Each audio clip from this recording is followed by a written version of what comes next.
Dr. W. S. Kendrick, sworn in for the defendant, 119th to testify.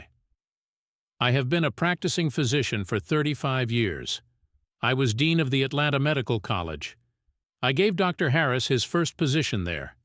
If a young lady between 13 and 14 years of age died, and a post-mortem examination was made within 8 or 10 days after death, by a physician who makes a digital and visual examination to determine whether there is any violence to the vagina or not, and inserts his fingers for the purpose of deciding, and the body is embalmed, and after 9 days it is disinterred, and another post-mortem performed, and the physician performing the post-mortem takes a half-dozen strips and sees nothing with his naked eye by way of congestion, but by the use of a microscope finds that some of the epithelium is stripped from the wall of the vagina. I don't think that the finding of the epithelium stripped from the wall would indicate anything unusual. I don't think that would indicate any act of violence. A female's menstrual periods brings about congestion and hemorrhages of the blood vessels every time. The congestion gradually subsides within 2 or 3 days.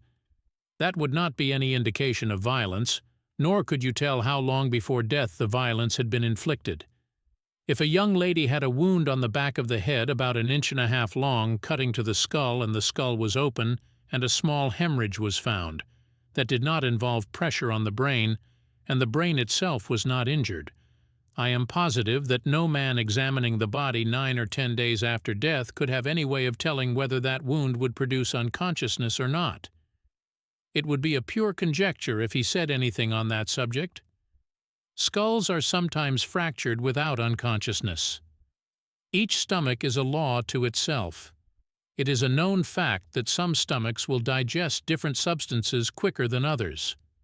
I don't think that there is an expert in the world who could form any definite idea by either chemical analysis of the liquids of the stomach or by the condition of the cabbage lodged in the stomach as to how long it had been in the stomach.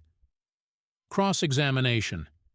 I am not a specialist of the stomach, but I am and have been teaching diseases of the stomach, and all these cases come under my jurisdiction. Dr. Westmoreland is a surgeon, not a stomach specialist. Dr. Hancock is not a stomach specialist. If you find starch granules in the stomach undigested and cabbage undigested, and 32 degrees of hydrochloric acid in the stomach and no dextrose and no maltose, the small intestines for 6 feet absolutely empty, the sides and glands of the stomach all normal, I would not have an opinion as to how long that cabbage was in the stomach for the reason that each case will order itself. Yes, there are certain general principles dealing with these matters. Hydrochloric acid appears early during digestion and in small quantity, and goes up. The main things in the stomach are pepsin and hydrochloric acid. As soon as a piece of cabbage or bread gets into the stomach, the hydrochloric acid begins to attack it and works until it has a clear field and leaves nothing in the stomach, and thereafter the hydrochloric acid descends. I have made no effort whatever to find out how rapidly hydrochloric acid descends and ascends. I should think, though, that whenever you find no hydrochloric acid, the process of digestion is ended, and that if you find undigested things in the stomach and hydrochloric acid in a small degree, that the process of digestion had not been finished. That's the general rule. That does not apply in all cases. For instance, I can't digest cabbage at all. It will put me in bed. Each stomach is a law unto itself so far as digestion goes. Any statement to the contrary is incorrect. There are certain basic laws that apply to most people. One haven't read a work on digestion in 10 years. If there be 4 different stages of digestion, I think it would be impossible for an expert to tell by an examination what stage of digestion certain things were in. There are so many exceptions to the rule.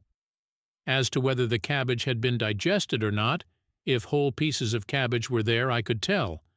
But if you could not find the cabbage either with the naked eye or the microscope, I would say that it had been digested. I don't know how long it takes an ordinary stomach to digest turnips. If a 13-year-old child ate cabbage and bread on Saturday and her body is found that night about 3 o'clock, with the tongue out, deep indentations in the neck, a small flow of blood from a wound in the back of the head, a discolor of blood over her pantlets, one of the drawer's legs torn.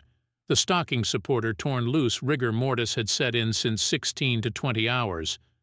All blood had settled down in that part where gravity had taken it according to the way the body was lying, and the small intestine was clear 6 feet below the stomach.